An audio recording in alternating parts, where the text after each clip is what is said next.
മനോരമ കുടുംബാംഗങ്ങളെ, സുഹൃത്തുക്കളെ, ഞാൻ വൈകി വന്നതിന് ക്ഷമയോദിക്കുകയാണ്.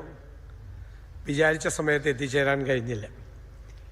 എങ്കിലും ഈ പരിപാടിയിൽ പങ്കെടുത്തതിൻ്റെ ഭാഗമാകണം എന്ന് വളരെ നിർബന്ധമുണ്ടായിരുന്നു. മനോരമയുടെ തട്ടകത്തിൽ നിന്നാണ് മനോരമ ന്യൂസ് വരുന്നത്. അത് 20 വർഷം തികയുകയാണ്.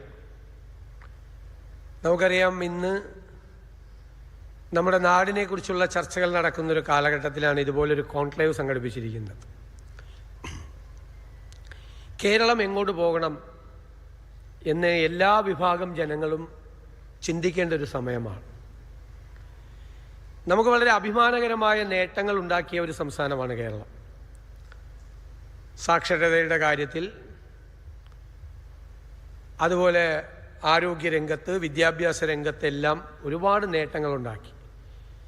ഒരു 1/4 നൂറ്റാണ്ട് മുമ്പ് നമ്മൾ അഭിമാനത്തോടെ ഇത് യൂറോപ്യൻ മോഡലാണ്, കേരള മോഡൽ, യൂറോപ്പിനെ പോലും വെല്ലുന്നതാണ് കേരള മോഡൽ എന്ന് അഭിമാനത്തോടെ പറഞ്ഞിരുന്നു. ഇപ്പോഴും നമ്മൾ അത് തന്നെ പറഞ്ഞുകൊണ്ടിരിക്കുന്ന ആളുകളുണ്ട്. പക്ഷേ എനിക്ക് തോന്നിയത് കഴിഞ്ഞൊരു 15-20 വർഷമായി സ്റ്റാഗ്നൻ്റാണ്. നമ്മളെക്കാളും മുൻപന്തിയിലേക്ക് ഈ രംഗങ്ങളിലെല്ലാം ഇന്ത്യയിലെ പല സംസ്ഥാനങ്ങളും മുന്നോട്ട് പോകുന്നു. നമ്മൾ ഈ അവകാശവാദങ്ങൾ ഉന്നയിച്ചുകൊണ്ട് അവിടെ നിൽക്കുകയാണ്. ബാക്കി ഒരുപാട് ഏരിയ നമ്മുടെ തകർന്ന് കിടക്കുകയാണ്. നമ്മുടെ മുമ്പിൽ ഒരുപാട് വെല്ലുവിളികളുണ്ട്. ആ വെല്ലുവിളികൾ ഇന്നത്തെ കാലത്തെ അടിസ്ഥാനമാക്കി നമ്മളതിനെ വിലയിരുത്തണം. ഞാൻ കരുതുന്നത് ഏറ്റവും പ്രധാനമായി ഉള്ളത് സാമ്പത്തികമായ ഒരു ധനപ്രതിസന്ധി കേരളത്തിൽ കഴിഞ്ഞ കുറേ വർഷങ്ങളായി നിലനിൽക്കുന്നു. അഡ്ജസ്റ്റ്മെൻ്റാണ് എല്ലാം. ഞാനും ഇപ്പോൾ ചെയ്തുകൊണ്ടിരിക്കുന്ന അഡ്ജസ്റ്റ്മെൻ്റാണ്. ധനകാര്യ വകുപ്പിൻ്റെ ചുമതലയുള്ള ഞാനും ചെയ്യുന്നത് അഡ്ജസ്റ്റ്മെൻ്റാണ്. പക്ഷേ ഈ അഡ്ജസ്റ്റ്മെൻ്റ് അധികം നാൾ നിൽക്കില്ല. ഞാൻ നിയമസഭയിൽ പറഞ്ഞു, ഈ വണ്ടി പോയിക്കൊണ്ടിരിക്കുകയാണ്, പക്ഷെ വണ്ടി ഇടിച്ചു നിൽക്കും. എവിടെയെങ്കിലും ഇടിച്ചു നിന്നാൽ എല്ലാം തകരാറിലാവും. It is not too late. ലേറ്റാണ്. This is the right time for an action. എന്താണ് ചെയ്യേണ്ടത്, എങ്ങനെയാണ് ചെയ്യേണ്ടത് എന്നതിനെക്കുറിച്ചാണ് കൃത്യമായ കാഴ്ചപ്പാടുണ്ടാകേണ്ടത്. എനിക്ക് തോന്നുന്നു ഒരുപാട് കാര്യങ്ങൾ കേരളത്തിൻ്റെ ചർച്ച ചെയ്യണം. ഒന്ന് ഡെമോഗ്രാഫിക് ചേഞ്ചസ് ആണ്. അത് ചർച്ച ചെയ്യാതെ കേരളത്തിൻ്റെ ഫ്യൂച്ചറിനെ കുറിച്ച് നമുക്ക് ചർച്ച ചെയ്യാൻ പറ്റില്ല. ഡെമോഗ്രാഫിക് ചേഞ്ചസ് എന്ന് പറഞ്ഞാൽ ഡെമോഗ്രാഫിക് ഡിവിഡൻഡ് എന്നുള്ള വാക്ക് നമ്മൾ ഉപയോഗിക്കും യങ്സ്റ്റേഴ്സിനെ കുറിച്ചാണ്. That population is becoming very thin. അത് ചെറുതായിക്കൊണ്ടിരിക്കുകയാണ്. കേരളത്തിൻ്റെ ലൈഫ് എക്സ്പെക്റ്റൻസി വളരെ കൂടുതലാണ് compare with the other States. അത് വർദ്ധിച്ചുകൊണ്ടിരിക്കുകയാണ്. 2036 പ്രൊജക്ഷൻ എന്ന് പറയുന്നത് 10 കൊല്ലം കഴിയുമ്പോൾ അത് 38% ആണ്. നാഷണൽ ആവറേജിൻ്റെ ഡബിളാവും. അതുകൊണ്ടാണ് ഈ ഗവൺമെൻറ് ആദ്യം വന്നപ്പോൾ തന്നെ സീനിയർ സിറ്റിസൺസിൻ്റെ ഡിപ്പാർട്ട്മെൻറ്റ് ഇന്ത്യയിൽ ആദ്യമായി ആരംഭിച്ചത് കേരളത്തിലാണ്. അതൊരു വെൽഫെയർ പ്രോജക്റ്റ് അല്ല. അത് ജപ്പാനിലേക്ക് പോലെ, ഫ്ലോറിഡയിലേക്ക് പോലെ ഒരു സിൽവർ ഇക്കോണമി. നമ്മൾ ഇപ്പോൾ 56 വയസ്സ് കഴിഞ്ഞാൽ, 60 വയസ്സ് കഴിഞ്ഞാൽ റിട്ടയർമെൻറ്റ് മൂടാണ്. പിന്നെ ആ ഈസി ചെയറിൽ ഇരിക്കണമെന്നാണ് നമ്മുടെ കൺസെപ്റ്റ്. അത് മാറ്റി ആ ഒരു ഗ്രൂപ്പിനെ കൂടി നമുക്ക് കൺസ്ട്രക്റ്റീവ് ആക്കാൻ വേണ്ടിയിട്ടുള്ള ഒരു വലിയ പ്രൊപ്പോസലാണ് നമ്മൾ വരുന്നത്. അത് ഞാൻ ഡീറ്റെയിൽ ആയിട്ട് പിന്നീട് ഒരവസരത്തിൽ പറയാം. അതേ അവസരത്തിൽ അതിലെ ഏറ്റവും ഏജ്ഡ് ആയിട്ടുള്ള ആളുകൾക്ക് നമുക്ക് കെയർ കൊടുക്കണം. ആ കെയർ പല രീതിയിൽ ഏറ്റവും മോഡേൺ ആയിട്ടുള്ള സംവിധാനത്തിൽ ആ കെയർ നമ്മൾ അവർക്ക് കൊടുക്കുകയും വേണം. അങ്ങനെയാണ് അതിനെ അപ്രോച്ച് ചെയ്യേണ്ടത്. അപ്പോൾ ഈ തിന്നായിക്കൊണ്ടിരിക്കുന്ന യങ്സ്റ്റേഴ്സിൻ്റെ പോപ്പുലേഷൻ പല കാരണങ്ങളും കൊണ്ടാണ്. ഒന്ന് ഡെമോഗ്രാഫിക് ആയിട്ടുള്ള റീസൺസ് കൊണ്ട്, 2 ബ്രെയിൻ ഡ്രെയിൻ കൊണ്ടാണ് ഇവർ പോകുന്നത്. അവരെ എങ്ങനെ തടുത്തു നിർത്താൻ പറ്റും? അവരെ തടുത്തു നിർത്തണമെങ്കിൽ നമ്മുടെ ഹയർ എഡ്യൂക്കേഷൻ നമ്മൾ കോൺസെൻട്രേറ്റ് ചെയ്യണം. അതിനാണ് ഗവൺമെൻറ് ഒരു പ്രശ്നം എന്ന് വെച്ച് കഴിഞ്ഞാൽ nature of the jobs have been changing very fast. തൊഴിലിൻ്റെ സ്വഭാവം മാറുകയാണ്. കമ്പ്യൂട്ടർ വന്നപ്പോഴുള്ള സ്ഥിതിയല്ല. എല്ലാം ഫ്യൂച്ചർ ടെക്നോളജീസാണ്. Artificial intelligence, quantum computing, machine learning, robotic technology, genetic engineering, പുതിയ പുതിയ സബ്ജക്റ്റുകളാണ്. വളരെ വേഗത്തിലാണ് മാറ്റം ഉണ്ടാകുന്നത്. അപ്പോൾ ഈ തൊഴിൽ ഇല്ലാതാവുകയാണ്. ഒരു തൊഴിൽ പക്ഷെ ഒരു തൊഴിലില്ലാതാവുമ്പോൾ മറ്റൊരു സ്ഥലത്ത് വേറൊരു തൊഴിലിൻ്റെ ജാലകം തുറക്കപ്പെടുകയാണ്. അപ്പോൾ ഗവൺമെൻറ് ചെയ്യാൻ ആഗ്രഹിക്കുന്നത് ഗ്ലോബൽ ജോബ് വാച്ച് ടവറാണ്. 12 മുതൽ 15 വരെ സെക്ടറുകളായി തിരിച്ച് രാജ്യത്തിനകത്തും പുറത്തുമുള്ള എക്സ്പേർട്ടുകളെ വെച്ച് ആ എക്സ്പേർട്ടുകൾ ഓരോ സെക്ടറും വാച്ച് ചെയ്യും, അവിടുത്തെ ജോബിൻ്റെ സ്വഭാവം വാച്ച് ചെയ്യും. എന്നിട്ട് അതിന് കറസ്പോണ്ടിങ് ആയിട്ട് അവർ റിപ്പോർട്ട് ചെയ്യും ഗവൺമെൻറ്റിന്. അതിന് കറസ്പോണ്ടിങ് ആയിട്ട് നമ്മുടെ കരിക്കുലം റീസ്ട്രക്ചർ ചെയ്യണം. നമ്മുടെ മെജോറിറ്റി കോഴ്സസ് ഔട്ട്ഡേറ്റഡ് ആണ്, കാലഹരണപ്പെട്ട കോഴ്സുകളാണ്. ഈ കോഴ്സുകൾ പഠിച്ചിട്ട് കാര്യമില്ല എന്ന് കുട്ടികൾ മനസ്സിലാക്കിയതുകൊണ്ടാണ് അവർ പുറത്തുപോയി പഠിക്കാൻ പോകുന്നത്. അപ്പോൾ ഈ കോഴ്സ് കരിക്കുലം റീസ്ട്രക്ചർ ചെയ്ത് ലോകം സഞ്ചരിക്കുന്നതനുസരിച്ചുള്ള അക്കാഡമിക് പ്രോഗ്രാമുകൾ, കോഴ്സുകൾ എന്നല്ല ഇപ്പോൾ പറയുന്നത്, ആ വാക്ക് വരെ തെറ്റാണ്. ആ വാക്ക് പോലും ഇപ്പോൾ ആരും ഉപയോഗിക്കാറില്ല ലോകത്ത്. അക്കാഡമിക് പ്രോഗ്രാമുകൾ എന്നുള്ള വാക്കാണ്. ആ അക്കാഡമിക് പ്രോഗ്രാമുകൾ നമുക്ക് കേരളത്തിലേക്ക് കൊണ്ടുവരണം.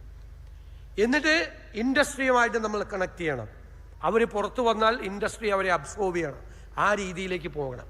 പിന്നെ ഫിനാൻഷ്യൽ ക്രൈസിസ് അല്ലെങ്കിൽ ഫിസ്ക്കൽ ക്രൈസിസ്, അത് പരിഹരിക്കാൻ നികുതി വർദ്ധിപ്പിക്കുന്നതല്ല അപ്രോച്ച്. നികുതി വർദ്ധിപ്പിക്കുന്നത് ബുദ്ധിപൂർവ്വമല്ല. നികുതി കുറച്ച് നികുതിയുടെ നെറ്റ്വർക്ക് കൂട്ടുന്നതാണ് ബുദ്ധി. 1. 2, നമ്മുടെ ഖജനാവിൽ നിന്നുള്ള ചോർച്ച തടയണം. ഭയങ്കര ചോർച്ചയാണ്. ഞാനൊരു ഉദാഹരണം പറയാം. ഞാൻ കഴിഞ്ഞൊരു ഇൻ്റർവ്യൂവിൽ തന്നെ മനോരമയുടെ ഹോർത്തൂസിൽ പറഞ്ഞതാണ്. ഒരു പ്രൈവറ്റ് സെക്ടറിൽ ഒരു 100 കോടി രൂപയുടെ പ്രോജക്റ്റ് ഒരു CEO ഒരു മാനേജറെ ഏൽപ്പിക്കുക. Within 1 year you have to complete it. ചെയ്തില്ലെങ്കിൽ എന്താവും? 366ാമത്തെ ദിവസം ഈ മാനേജർ തെറിക്കും ജോലിയിൽ നിന്ന്, അല്ലേ? ഗവൺമെൻറ്റിലോ 1 കൊല്ലം കൊണ്ട് 100 കോടി രൂപയുടെ പ്രോജക്റ്റ് തീർക്കണം എന്ന് പറയും. 5 കൊല്ലം കൊണ്ട് തീരില്ല, ചിലപ്പോൾ 10 കൊല്ലമാവും. 10 കൊല്ലം ആകുമ്പോൾ 100 കോടി രൂപയുടെ പ്രോജക്റ്റ് 1000 കോടി രൂപയാവും. Nobody is accountable. ആർക്കും ഇല്ല, ആരും അക്കൗണ്ടബിലിറ്റി ഇല്ല, ആർക്കും ഇല്ല. പക്ഷെ അക്കൗണ്ടബിലിറ്റി ഉണ്ടാകണം. പ്രോജക്റ്റ് ഇംപ്ലിമെൻറ്റേഷനും പ്രോട്ടോകോൾ ഉണ്ടാകണം. 100 കോടി രൂപയുടെ പ്രോജക്റ്റ് 1 കൊല്ലം കൊണ്ട് തീരേണ്ടത് 10 കൊല്ലം കൊണ്ട് തീരുമ്പോൾ 1000 കോടി ആകുന്നെങ്കിൽ ഞാനും നിങ്ങളും അടയ്ക്കുന്ന നികുതി പണത്തിൻ്റെ ചോർച്ചയാണ്. തടയണം. തടഞ്ഞേ മതിയാവൂ. ഇനി വേറെ ഓപ്ഷൻ നമ്മുടെ മുമ്പിലില്ല. തടഞ്ഞിരിക്കും. പ്രോജക്റ്റ് ഇംപ്ലിമെൻറ്റേഷന് കേരളത്തിൽ പ്രോട്ടോകോൾ ഉണ്ടാക്കി ലയബിലിറ്റി ഫിക്സ് ചെയ്യും. ആരാണ് ചെയ്യുന്നതെന്ന് വെച്ചാൽ അവർക്ക് ഉത്തരവാദിത്വം ഉണ്ടാവും, അക്കൗണ്ടബിലിറ്റി ഉണ്ടാവും. പ്രൈവറ്റ് സെക്ടറിന് ചെയ്യുകയാണെങ്കിൽ എന്തുകൊണ്ട് ചില ധീരമായ തീരുമാനങ്ങൾ എടുക്കേണ്ടി വരും, എതിർപ്പുകളൊക്കെ ഉണ്ടാവും. നാടിന് വേണ്ടി എന്ത് എതിർപ്പുണ്ടായാലും അത് ഏറ്റുവാങ്ങാൻ തയ്യാറാണ്. എന്ത് എതിർപ്പുണ്ടായാലും ഒരു നല്ല ഉദ്ദേശത്തോടു കൂടിയാണ് ചെയ്യുന്നത്. എൻ്റെയും നിങ്ങളുടെയും നികുതി പണം സംരക്ഷിക്കാൻ വേണ്ടിയിട്ട് ചെയ്യുന്നത്. പിന്നീട് എന്താണ്? പിന്നീട് ചെയ്യേണ്ടത് ഇക്കണോമിക് ആക്ടിവിറ്റി സ്റ്റിമുലേറ്റ് ചെയ്യുക എന്നുള്ളതാണ്. നമുക്ക് ഡിസഡ്വാൻറ്റേജസ് ഉണ്ട്, അഡ്വാൻറ്റേജസ് ഉണ്ട്. നമ്മുടെ ഡിസഡ്വാൻറ്റേജ് എന്താ? ഡെൻസിറ്റി ഓഫ് പോപ്പുലേഷൻ, ജനസാന്ദ്രത കൂടുതലാണ്, ഭൂമിയില്ല, ഫോറസ്റ്റ് ആക്ട് കിഴക്ക്, ഇടയ്ക്ക് പാഡി ആക്ട്, ഇപ്പുറത്ത് CRZ, അല്ലേ? Majority of our land is regulated by stringent laws. ഇപ്പം ലാൻഡില്ല, ഈ പ്രശ്നമുണ്ട്. ഇതിൻ്റെ ഇടയിൽ നമ്മുടെ അഡ്വാൻറ്റേജസ് ഉണ്ട് ഒരുപാട്. അത് കണ്ടെത്താനുള്ള അന്വേഷണത്തിൽ നിന്നാണ് ഞങ്ങൾ നോക്കിയത്. 600 കിലോമീറ്റർ കടലുണ്ട് കേരളത്തിൽ, 2 അന്താരാഷ്ട്ര തുറമുഖങ്ങളുണ്ട്, ഒരു കണ്ടെയ്നർ ടെർമിനലുണ്ട്, 18 മിനി തുറമുഖങ്ങളുണ്ട്. ഇതിനെയെല്ലാം ഇൻ്റഗ്രേറ്റ് ചെയ്ത് നമുക്ക് മൊത്തം കേരളത്തെ ഒരു പോർട്ട് സിറ്റിയാക്കി തുറമുഖ നഗരമാക്കി മാറ്റും. അതിനുള്ളതാണ് ഗവൺമെൻറ്റിൻ്റെ ഏറ്റവും പ്രധാനപ്പെട്ട പദ്ധതി. രണ്ടാമത്തത്, അത് ഈ പോർട്ടിൽ ഹാർബറിൽ നടക്കുന്ന ആക്ടിവിറ്റി അല്ല, ഹാർബറിൻ്റെ പുറത്ത് നടക്കുന്നൊരു ആക്ടിവിറ്റിയാണ്. ലോജിസ്റ്റിക്സ് ഉണ്ട്, വെയർ ഹൗസസ് ഉണ്ട്, അതുപോലെ ഡ്രൈ ഡോക്കുകളുണ്ട്, മൂവ്മെൻറ്റ്സ് ഉണ്ട്. ഇതിൻ്റെ നമുക്ക് നമ്മുടെ റോഡിൽ കൂടെ പോകുന്ന വാഹനങ്ങൾ ഭയങ്കര ഡെൻസിറ്റിയാണ്. അതിൻ്റെ അകത്തൊരു 50 to 60% നമ്മൾ കടലിലൂടെ കൊണ്ടുപോകാൻ പറ്റണം. ഇതിൻ്റെ 1/4 എക്സ്പെൻസേ ഉള്ളൂ. നമുക്ക് ക്രൂയിസ് ടെർമിനൽ കൊച്ചിയിൽ തുടങ്ങാം. ക്രൂയിസ് ടെർമിനൽ ഇവിടെ നിന്ന് ദുബായിലേക്ക് ക്രൂയിസ് ഷിപ്പ് പോവും, ഗോവയിലേക്ക് പോവും, കാസർഗോഡ് നിന്ന് തിരുവനന്തപുരം വരെ പോവും. നമ്മുടെ ടൂറിസം ഡെവലപ്പ് ചെയ്യാം. അതിനെ നമുക്ക് 44 നദികളുമായി ഇൻ്റഗ്രേറ്റ് ചെയ്യാം. റിവർ ക്രൂയിസ് ഉണ്ടാക്കാം. ഒരുപാട് സാധ്യതകളുണ്ട്. ഇപ്പോൾ കൊച്ചിയിൽ തന്നെ വളരെ മറന്നുപോയ ഒരു പദ്ധതി ഞങ്ങൾ പൊടി തട്ടിയെടുത്തു. ഓഷ്യൻ ഏരിയ ഉണ്ടാക്കണം, കൊച്ചിയിൽ ഉണ്ടാക്കും. ഒരുപാട് മാരിടൈം ഹിസ്റ്ററിയുള്ള സംസ്ഥാനമാണ് കേരളം. നമുക്കൊരു ഇൻ്റർനാഷണൽ സ്റ്റാൻഡേർഡിലുള്ളൊരു മാരിടൈം മ്യൂസിയം ഉണ്ടാക്കണം. നമ്മുടെ നാട്ടിലേക്ക് ആളുകൾ വന്നാൽ ഒരു 3 ദിവസം മുതൽ ഒരാഴ്ച വരെ താമസിച്ച് കാണാനുള്ള സ്ഥലങ്ങൾ ഇവിടെ ഉണ്ടാകണം. ഹെൽത്ത് ഡെസ്റ്റിനേഷൻ ആവണം, എഡ്യൂക്കേഷൻ ഡെസ്റ്റിനേഷൻ ആവണം. അതിനൊക്കെയുള്ള സാധ്യതകൾ കേരളത്തിലുണ്ട്. മറ്റൊരു പ്രധാനപ്പെട്ടത്, ഈ ചെറിയ പ്രോക്സിമിറ്റിയിൽ 4 അന്താരാഷ്ട്ര തുറമുഖങ്ങളുണ്ട് കേരളത്തിന്, ഇല്ലേ? നമ്മൾ കേരളത്തിനെ ഒരു ഏവിയേഷൻ ഹബ്ബാക്കി മാറ്റാം. ഞങ്ങൾ കേന്ദ്ര ഗവൺമെൻറ്റുമായി കൂടി ബന്ധപ്പെടുകയാണ്. ഇഷ്ടംപോലെ വിമാനങ്ങൾ ആളുകൾ ചോദിച്ചിരിക്കുകയാണ്, പ്രധാനപ്പെട്ട കമ്പനികൾ, എയർ ഇന്ത്യ അടക്കം. പക്ഷെ പൈലറ്റ്സിനെ കിട്ടാനില്ല. നമുക്ക് പൈലറ്റ് ട്രെയിനിങ് കോളേജ് തുടങ്ങാം. ഞങ്ങൾ ഗവൺമെൻറ് ഓഫ് ഇന്ത്യയെ അപ്രോച്ച് ചെയ്യാണ്. നമുക്ക് MRO തുടങ്ങാം, മെയിൻ്റനൻസ് തുടങ്ങാം. സിമുലേറ്റഡ് ട്രെയിനിങ്ങിന് ആൾ വന്നു കഴിഞ്ഞു. നമ്മളിത് പറഞ്ഞപ്പോൾ സിമുലേറ്റഡ് ട്രെയിനിങ് സിസ്റ്റത്തിന് വേണ്ടി. അപ്പോൾ 27 പ്രോജക്റ്റുകൾ ഏവിയേഷനുമായി ബന്ധപ്പെട്ട് നമ്മൾ തയ്യാറാക്കിയിട്ടുണ്ട്. നിരവധി പദ്ധതികൾ നമ്മൾ തയ്യാറാക്കിയിട്ടുണ്ട്. ഗൾഫിലൊരു ഇൻസെക്യൂരിറ്റി ഉണ്ട്. അതിൻ്റെ ഭാഗമായി കുറേ കൂടെ ഇൻവെസ്റ്റ്മെൻറ്റ് നമുക്ക് കേരളത്തിലേക്ക് കൊണ്ടുവരാം. പ്രൈവറ്റ് ഇൻവെസ്റ്റ്മെൻ്റ് എന്ന് പറയുമ്പോഴേക്കും അപ്പോഴേക്കും ബഹളമാണ്. Privatisation is different. പ്രൈവറ്റൈസേഷനും പ്രൈവറ്റ് ഇൻവെസ്റ്റ്മെൻറ്റ്സും രണ്ടാണ്. പിന്നെ പ്രൈവറ്റൈസേഷൻ എന്ന് പറയുന്നത് കുറേ പബ്ലിക് സെക്ടറുകളെ ഉണ്ട്, അതിനെല്ലാം നന്നാക്കിയെടുക്കാൻ ശ്രമിക്കും. ശ്രമിച്ചിട്ടും നന്നാവില്ലെങ്കിൽ ഇതിനൊന്നും ചുമന്നുകൊണ്ട് നടക്കാൻ പറ്റില്ല. ഇത് ഭാരം ഉണ്ടാക്കാൻ പറ്റില്ല ആളുകൾക്ക്. പ്രൈവറ്റ് സെക്ടറാണെന്ന് പറഞ്ഞാൽ ഗവൺമെൻറ് എക്സ്ചക്കറിനും പബ്ലിക്കിനും. ഞാൻ ചോദിച്ചു കഴിഞ്ഞ ദിവസം, ഒരു ഇലക്ട്രിക്കൽ എഞ്ചിനീയറിന് അല്ലെങ്കിൽ ഒരു മെക്കാനിക്കൽ എഞ്ചിനീയറിന് ജോലി കൊടുക്കാൻ പറ്റാത്ത പബ്ലിക് സെക്ടർ എന്തിനാണ് പബ്ലിക് സെക്ടർ? ഞാൻ പബ്ലിക് സെക്ടറൊന്നും അടച്ചുപൂട്ടണമെന്നുള്ള അഭിപ്രായക്കാരനല്ല. നന്നാക്കിയെടുക്കാനുള്ള പരമാവധി ശ്രമങ്ങൾ നമ്മൾ നടത്തും. ഒരു പുതിയ കേരളം ഉണ്ടാകണം. ആ കേരളം ഉണ്ടായേ മതിയാവും. കേരളം മുഴുവൻ ഒരുമിച്ച് നിന്ന് ചർച്ച ചെയ്യണം. എനിക്ക് മനോരമയുമായിട്ട് ബന്ധപ്പെട്ടല്ല, നമ്മുടെ രാജ്യത്ത് തന്നെ ഒരു ഇരുണ്ട കാലത്തേക്ക് മാധ്യമങ്ങൾ കൂടി പോവുകയാണ്. കേരളത്തിൽ അതുണ്ടായിരുന്നില്ല. പക്ഷെ സമീപകാലത്ത് കേരളത്തിലെ മാധ്യമ രംഗവും എന്താണ് കേരളത്തിന് വേണ്ടത് എന്നുള്ള ചർച്ചയിലെല്ലാം നടക്കുന്നത്. ഇല്ലാത്ത കാര്യങ്ങളെ നോൺ ഇഷ്യൂസാണ് ചർച്ച ചെയ്യുന്നത്. Non issues.